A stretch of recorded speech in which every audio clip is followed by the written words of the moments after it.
Hello mga kareal, may isa po tayong electric pan na dumating dito ngayon. Asahi ang brand. Sabi ng may-ari ay pinagawa na daw po nila ito sa ibang technician. Kaso nung ginamit na nila ay naging maingay daw. Tingnan natin kung anong klaseng ingay ang sinasabi ng may-ari. Subukan po natin muna na isaksak ito sa outlet. Yan. Pihitin po natin sa number 1.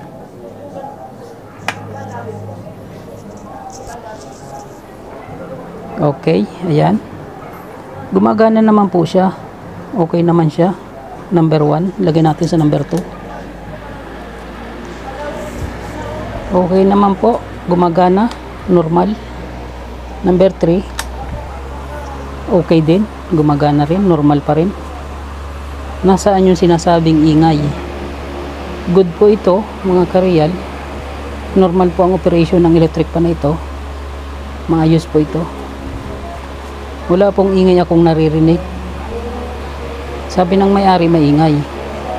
Anong klaseng ingay yung sinasabi niya dito? Good naman po, naka number 3 po yan. Nagsiswing din, normal din. Humaharap sa kaliwa at kanan.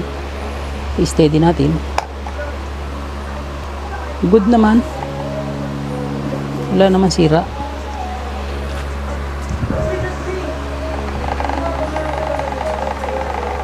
Oh, yun. Yun nga. May tumunog. Pindutin ulit natin yung oscillation knob. Nawala ang tunog. Okay. Iangat ulit natin ito. Okay, yun po ang sinasabi pala ng may-ari. Pagka nakaangat yung oscillation knob, maingay siya. Naririnig nyo yung tagaktak na yan. Lumalagatok. Parang may nagbabibrate sa loob. Hindi po normal yung ganyan tunog. May problema po ito. Yan pala yung sinasabing ingay ng may-ari. Pag nagsiswing siya, wala siyang tunog. Normal siya pag nagsiswing. Pag in-steady natin ang electric pan na ito, saka lang ito mag-iingay. Yan po ang problema pala ng electric pan na ito. Okay, hanapin po muna natin. Bunutin po muna natin ito. Yan. Maingay po siya pag naka-steady. Baklasin po muna natin ito at obserbahan natin. Dahil ang problema ay nandito sa may motor, bandang likuran. Baklasin po natin. Okay. Tanggalin ang takip. Normal naman po ang mga wirings. Normal din yung mga position niya. Alin kaya yung tumutunog dito? Subukan po natin ulit na isaksak sa outlet. Yan. Balik tayo dito. Pagganahin natin, lagay natin sa number 1. Okay, normal. Pag nagsiswing, subukan natin na steady ito. I-sentro lang natin sa gitna. Okay, naka-steady na. Wala po siyang ingay, mga kareal. Alin kaya yung tumutunog dyan? Goods naman. Wala namang ingay. Pag naka-steady kanina, maingay. Pero ngayon binaklas natin, wala nang ingay. Nasaan ang naging problema nito, mga kareal? Subukan ulit natin na number 2. Wala naman. Number 3 natin. Wala pa rin ingay. Normal pa rin. I-off natin. Okay. Wala pong problema. Tanggalin po ulit natin sa pagkasaksak. Normal siya. Ibalik natin ulit ang takip.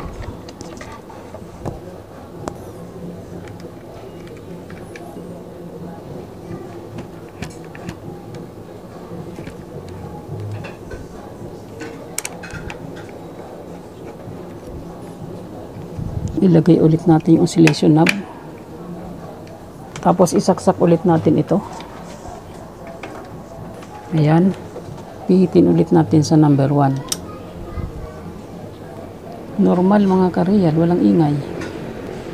Wala pong ingay. Ilagay natin sa number 2. Wala pa rin, ilagay natin sa number 3. Okay pa rin, i-steady natin ulit. Ayan, maingay na naman. Ano ang problema nito mga kareal? Bakit ganito ang electric pan na ito? Pag naka-steady maingay, pagka nagsiswing, nawawala ang ingay. Steady ulit natin. Ayan, meron. Okay. Patayin muna natin. Bunutin ulit ang saksak. Bakit ganon? Subukan natin na alugin yung LC. Kakaibang error po ito mga kareal. Kakaibang ingay. Alugin lang po natin ang LC. Ayan, may clearance naman siya. Medyo malaki ang clearance. Pero okay lang yon. Walang alog po yung shafting at bushing. Maganda po ang freewheeling niya.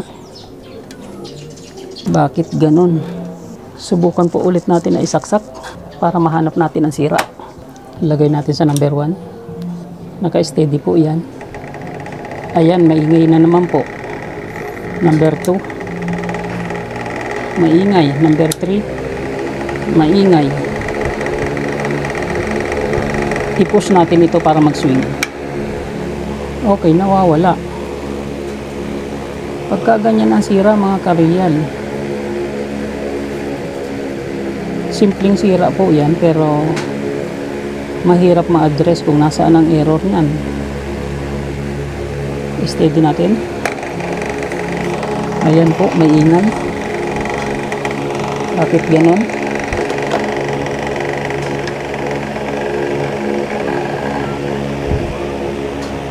Oh, nawala. Nawala po. In-adjust ko lang paatras itong tornilyo. Nawala. Doon lang po ang sira mga kareal. Dito lang. Inatras ko lang ng konti ang tornilyo. Nawala po yung ingay. Nawala po yung lagatok. Tagaktak. Subukan po natin na palitan yung tornilyo. Baka masyadong mahaba at tumatama doon sa dulo ng shafting. Palitan po natin ng maiksi lang. Ito.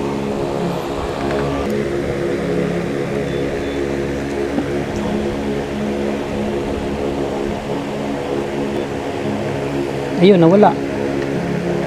Wala po. Naka-steady po yan. Pinalitan natin ng tornilyo dito sa likod. Wala na pong ingay mga kareal. Swing natin. Okay, walang ingay. Normal po ang operation. Naka number 3 po yan. Steady ulit natin. Nawala po yung ingay. Ito lang po pala ang salarin. Ang tornilyo po ay tumatama doon sa dulo ng shafting. Bumabangga dito sa tornilyo na ito habang siya ay nag-aatras sulong. Kasi may maliit na clearance po yung shafting. Ma-adjust po siya ng pasulong at patras. Ganyan. Naglalaro po yan ng atras-sulong. Marahil ito matama po dito yung dulo ng shafting sa tornilyo na ito. Pinalitan natin ng maiksi para hindi umabot doon sa dulo ng shafting. Nawala po yung ingay mga kareal. Okay, naging normal po yan. Ito lang po ang salarin mga kareal. Baka may error na ganyan sa inyong electric pan. Dahil sa video ito, nakapagbigay ng konting idea bakit maingay ang isang electric pan. Ito lang po pala ang salarin. Palitan nyo lang ng medyo maiksi na hindi aabot doon sa dulo ng shafting sa loob. Ang Dick Serial Vlog po ay ipinapakita lamang ang sariling diskarte sa pamamaraan kung paano mag-repair ng mga electric pan at iba pang mga appliances. Limitado lang po ang aking ginagawa. Hindi lahat po ng appliances ay ginagawa ko kasi marami po akong ibang pinagkakaabalahan. Kaya sana po ay nakatulong ito. Dick is Real Vlog nagsasabing God bless sa inyong lahat.